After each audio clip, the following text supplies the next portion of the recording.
Hey, welcome to Rygaard Creations. In this video, it's the first part of two parts that I'm going to show you how to further customize the custom room through the existing 3DCoat panels. In this first part, I will start demonstrating the most basic things like resizing a panel on the interface, and gradually I'll show more advanced interactions in the panel manipulations, okay?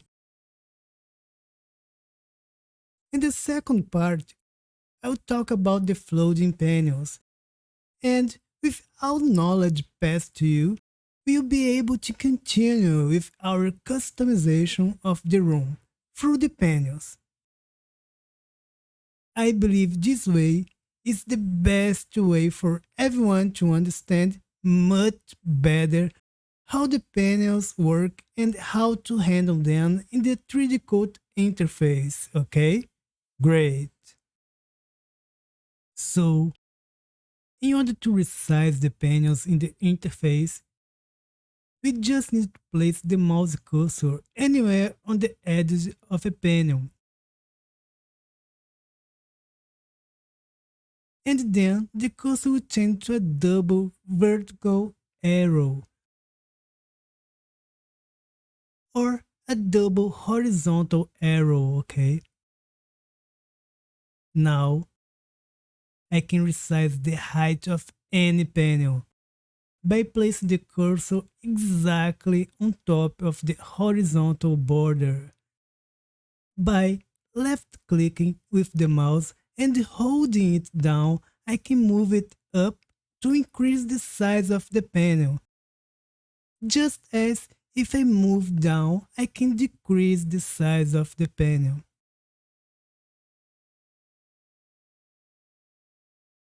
If I place the cursor exactly on top of a vertical border, I can resize the width of the panel, okay? Again, with the left mouse button, I can move left, in this case, increase the width of the layers panel. And if I move to the right, I decrease the width of the panel. Great. 3DCoat allows us to have floating panels in the interface, meaning panels that are not docked or fixed here on the interface, like these panels we are seeing here on the right side of the interface, right? An example of floating panel would be exactly this one, the Tools Options panel. Great! So, we can have a floating panel. Just click on the name of the panel to select it, okay?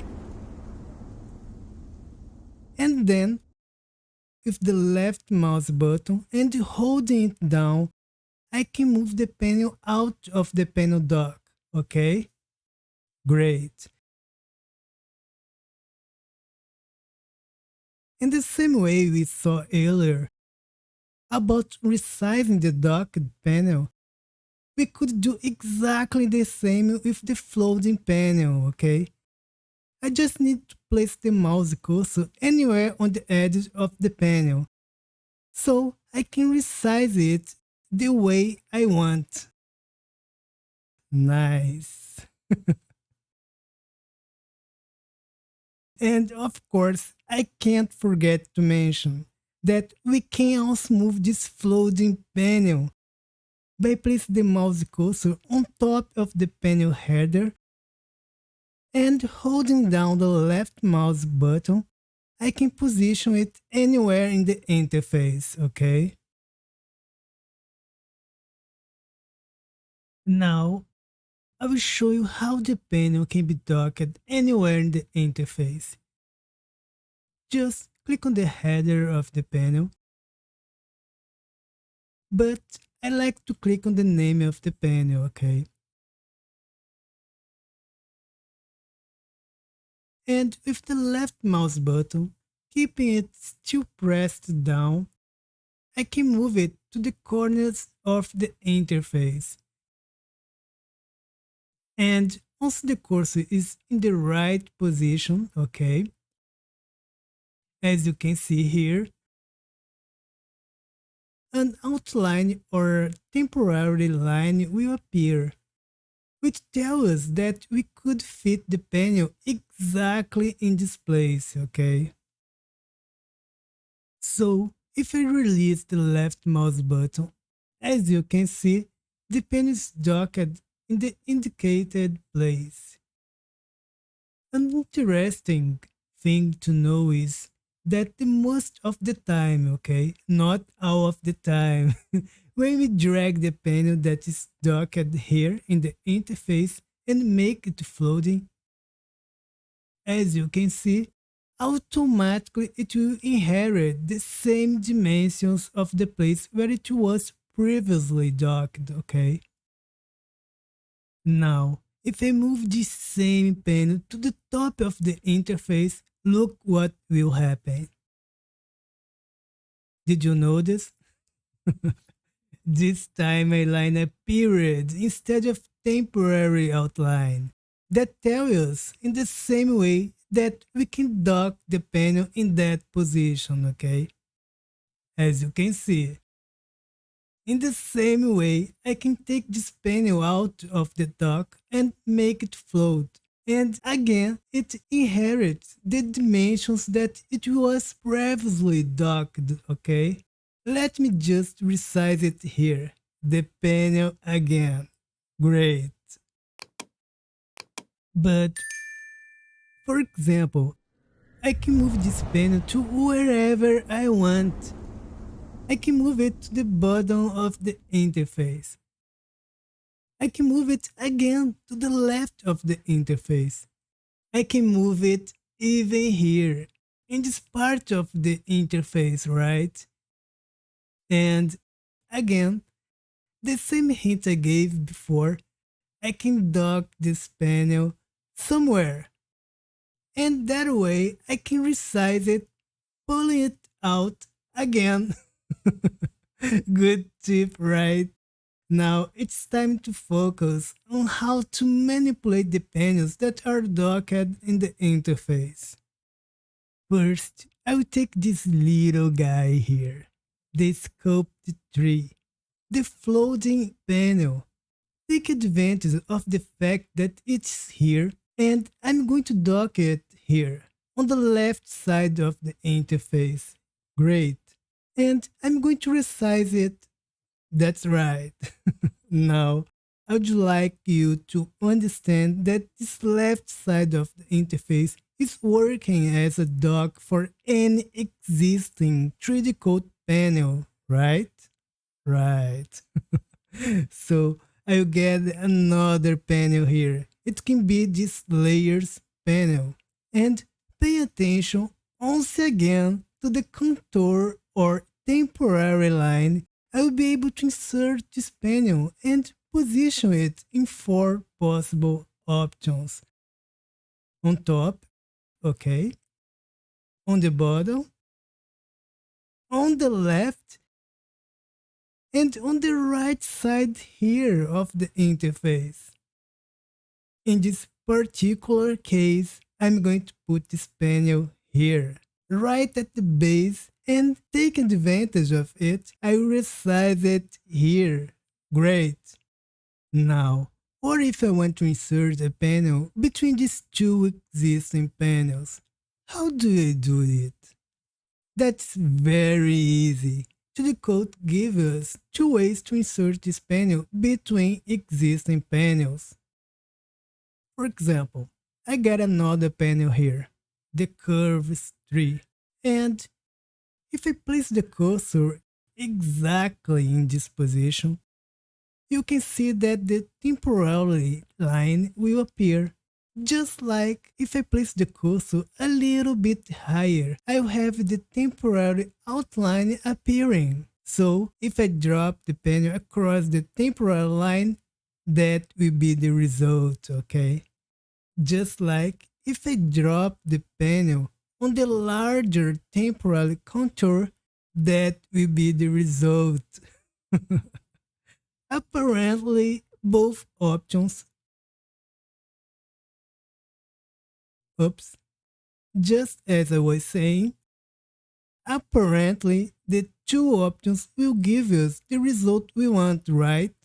Right. But pay attention. From time to time, different behaviors happen in relation to the resizing of a panel influencing the other panels around it, okay? What do I mean by this? When you resize a panel, maybe others that are below, above, to the left or to the right will also suffer the involuntary resizing. Great. To create vertically docked panels or columns, this is also very easy. Let me get the proxy slider panel here. Just position the desired panel to the right or left of an existing panel, and as always, the temporary outline will appear, indicating that the panel can be inserted there, okay? Exactly as I have done now. So, for the reason 3DCoat is very malleable regarding panels, I can create different kinds of layouts according to my needs. There is no limit to the complexity that you can have through the panels, because a docked panel can receive other panels, both vertically and horizontally, exactly as I'm demonstrating now in the interface. However, there is only one limit. That is in relation to space, okay?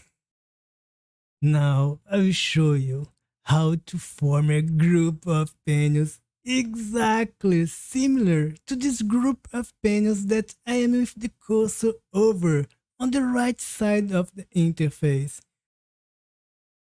To do this, just take a panel, for example, this one, the scope modules.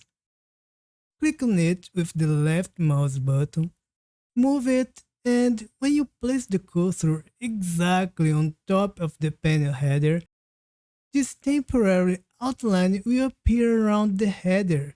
What does this tell us? That there we are going to start the process of creating a group of panels in the same space, okay? One more time to demonstrate. I get another panel here. I click, I drag, I see that I have a temporary outline around the panel header, drop it. And now I have a group of panels in the same space. Perfect. In 3DCoat, all available panels can be found by coming here. The Windows menu, panels, and here on this list are all the panels that we can use in the program. So, to add a new panel on the interface, just choose and click on the name of the desired panel, and it will automatically appear here, floating on the interface. That's great! Just like if I don't want this panel in the interface anymore, just come here on this little button in the upper right corner with an X icon. Click on it and boom! This panel is no longer present here in the interface, right? Right. I hope you have learned something new, and as always, I will see you all in the next video. See you there.